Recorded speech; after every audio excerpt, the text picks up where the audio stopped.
Hello, my name is Mark Tercek. I'm very pleased to speak with you today about how the private sector can lead on climate, do so in a way that makes a real difference in addressing the climate challenge, and also in a way that makes business sense. Next slide, please. I want to talk specifically about 4 topics. 1, why we need the private sector to drive climate progress.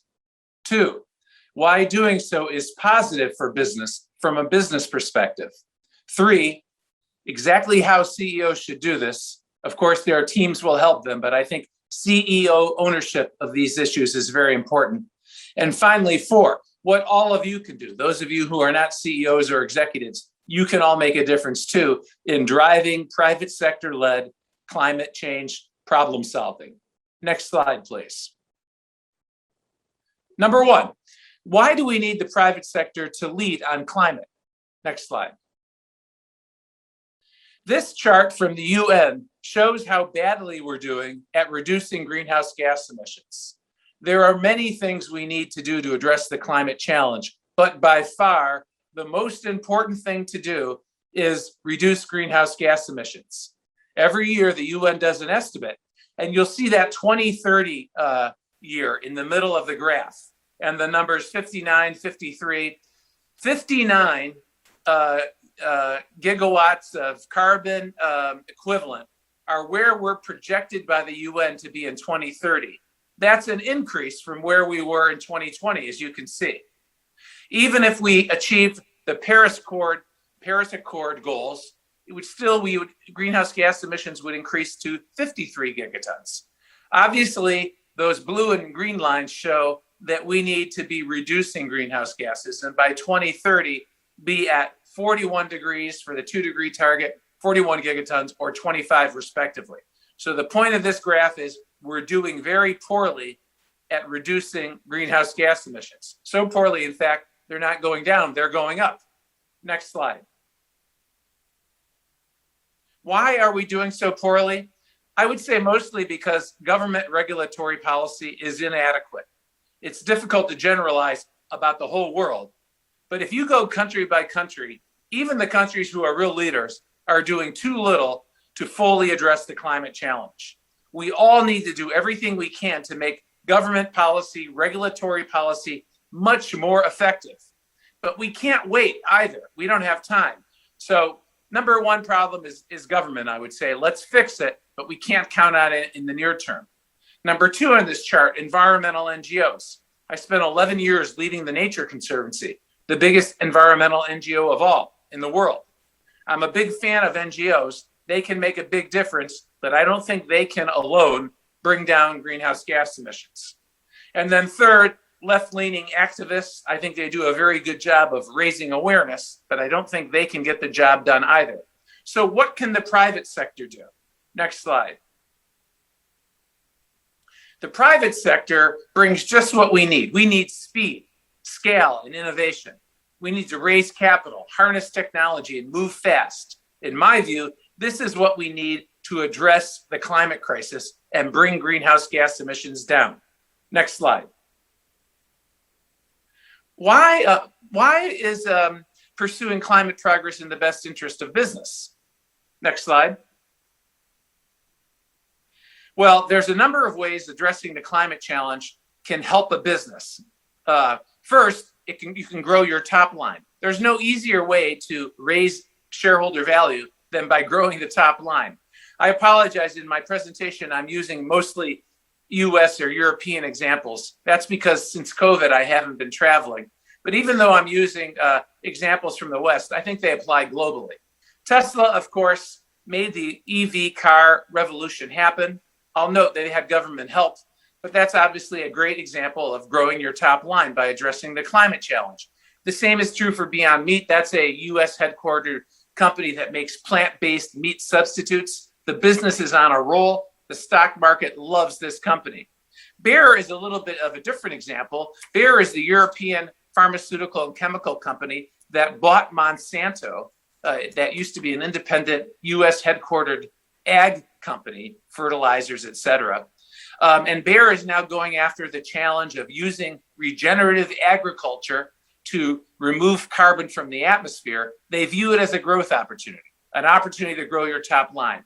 So the first thing addressing climate can do for a business is improve your top line growth. Next slide.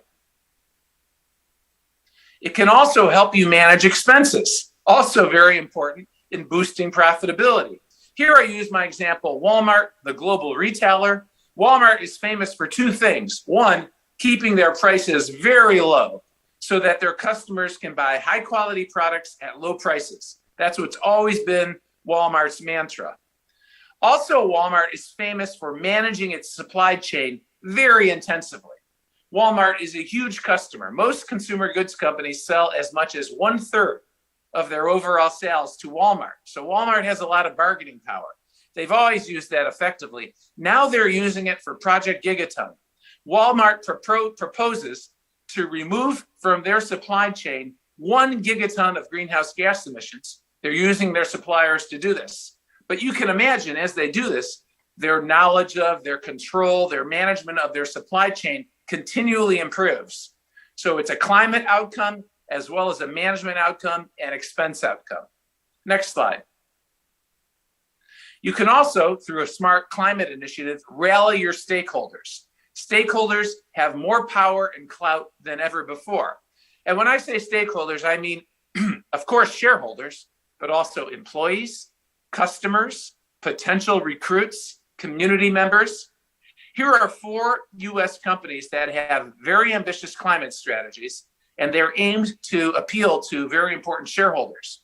Patagonia is thriving in the outdoors good, outdoor climbing equipment and outdoor wear business. It's a very competitive business. Patagonia has always prioritized environmental matters. They have extraordinarily loyal customers.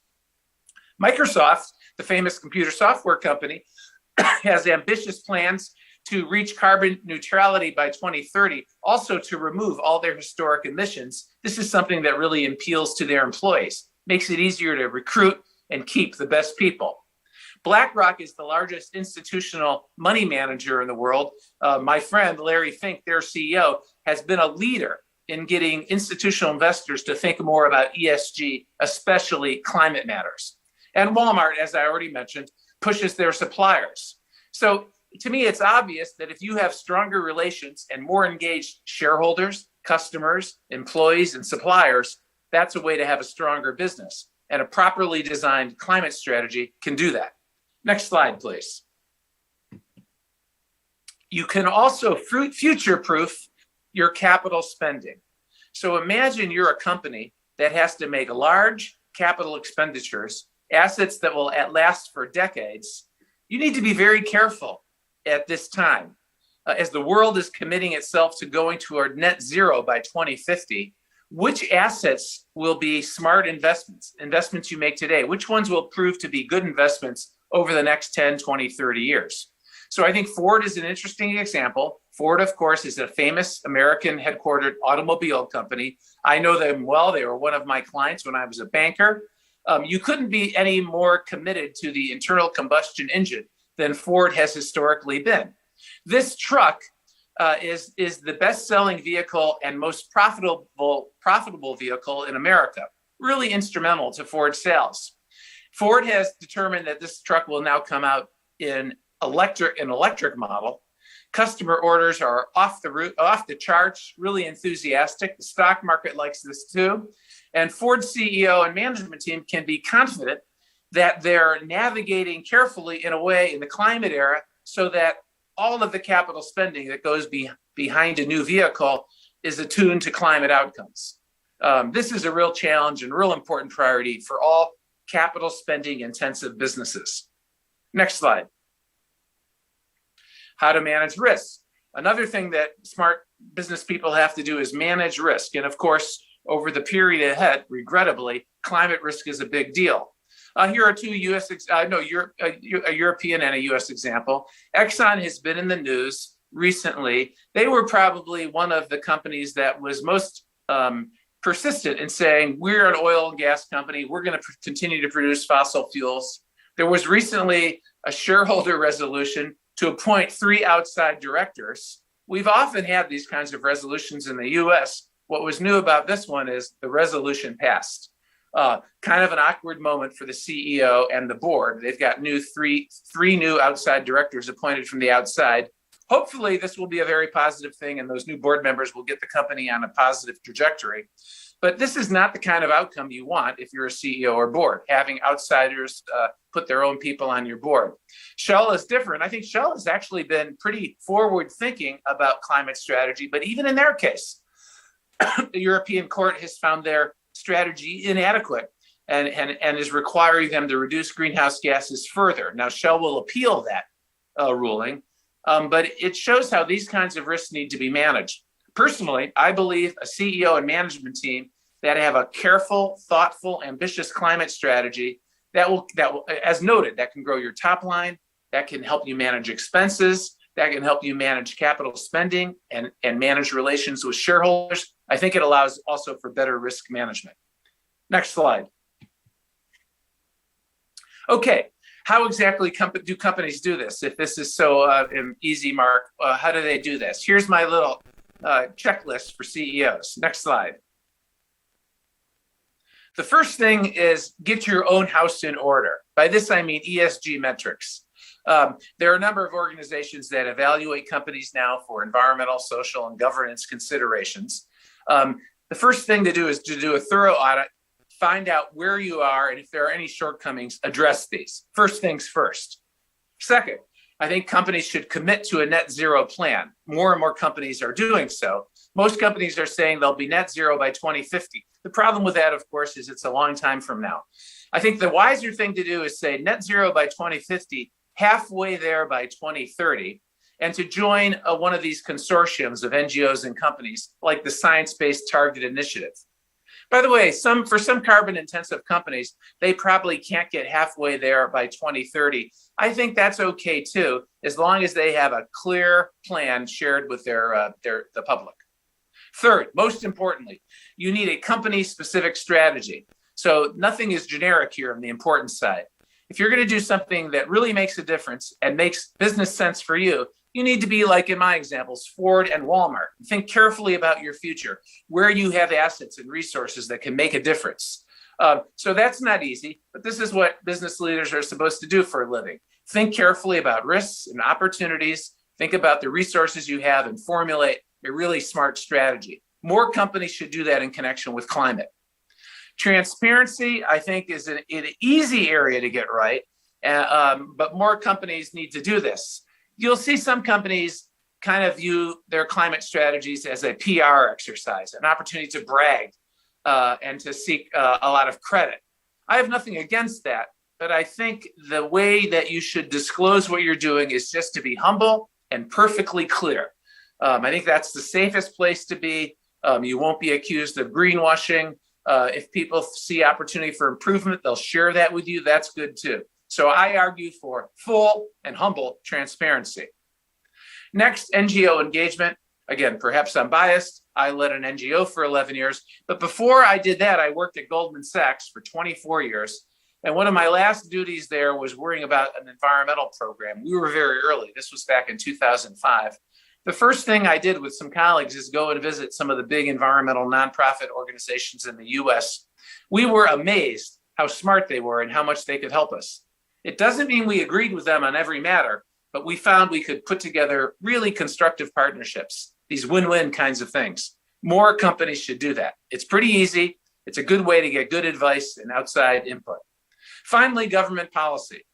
In my opening remarks, I said we need better government policy. Well, how do we get there? Companies can help. Companies have a lot of clout with policymakers through their lobbying activities. We need to push all companies who are ambitious about addressing climate to match that with ambitious government policy work. Next slide. What can you do? Everybody's not a CEO. Everybody's not a business leader. That doesn't mean you're off the hook. We can all step up and do more. Here's some ideas. Next slide. Well, first of all, if you're a CEO or a business leader, or you're an employee, or you're a customer, or you're an investor, you can push your companies very, very hard to do better on the environmental front. Management teams listen to employees and customers and investors. Push them, let them know how you feel. You have more voice and agency than you probably appreciate. Next slide. And of course, vote. Engage in politics. This is an international audience. We all have different government situations, but as noted, we need government policy to be more ambitious, to be stronger, to be more urgent about addressing the climate challenge. What I've found in my work all around the world is elected officials listen more to their constituents than sometimes people realize. So we need to push that very hard. Let me wrap up. This is a short and easy presentation for you to understand. We're far behind schedule globally in addressing the climate challenge. The best measure of that, as I showed you, is greenhouse gases keep going up, not down. We need to change that fast. Probably the best way to do that is through government policy, but the politics are different and we're not getting the policy we need right now. But we can't wait. Who can address this effectively? Who can bring capital, innovation, global reach, problem-solving skills? The private sector. That's what the private sector does when it's at its best. However, even though there's been improvement recently and more businesses are doing more, we can still push business leaders to do more, to be more ambitious.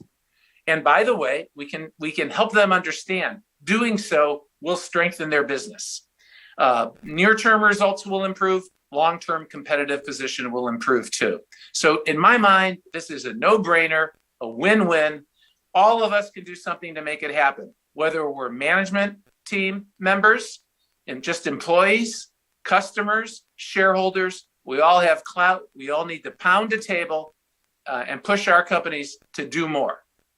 Next slide, please. It's been a real pleasure for me to make these brief remarks. Thank you for the invitation to speak with you. If you're interested in a deeper dive on some of these topics, please visit my website, marktercek.com. I write and speak on these topics often. I often have a newsletter, The Instigator it's called. You can find that information on my website too. It's on Substack. And again, thank you very much.